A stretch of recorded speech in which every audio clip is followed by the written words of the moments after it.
গাইবান্ধাকে আবার সুন্দর করে সাজানোর জন্য এই গাইবান্ধার এই মানে আর্টের সিদ্ধান্তটা নিয়েছি এবং কার্যক্রম 3 দিন থেকে চলছে।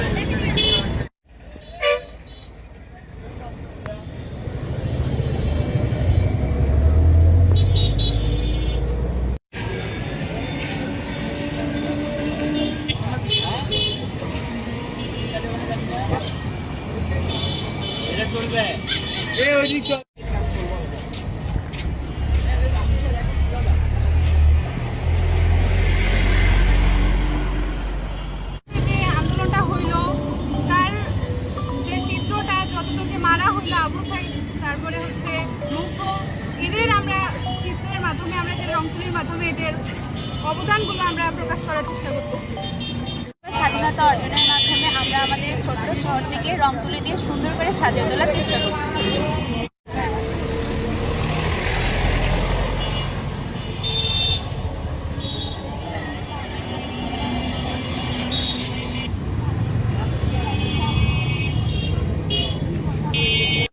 আন্দোলনটা হইল তার যে চিত্রটা যতটুকু মারা হইলো অবস্থায়, তারপরে হচ্ছে মুখ এদের আমরা চিত্রের মাধ্যমে, আমরা এদের রং তুলির মাধ্যমে এদের অবদানগুলো আমরা প্রকাশ, আমরা চিত্রের মাধ্যমে, আমরা এদের রং তুলির মাধ্যমে এদের অবদানগুলো আমরা প্রকাশ করার চেষ্টা করতেছি।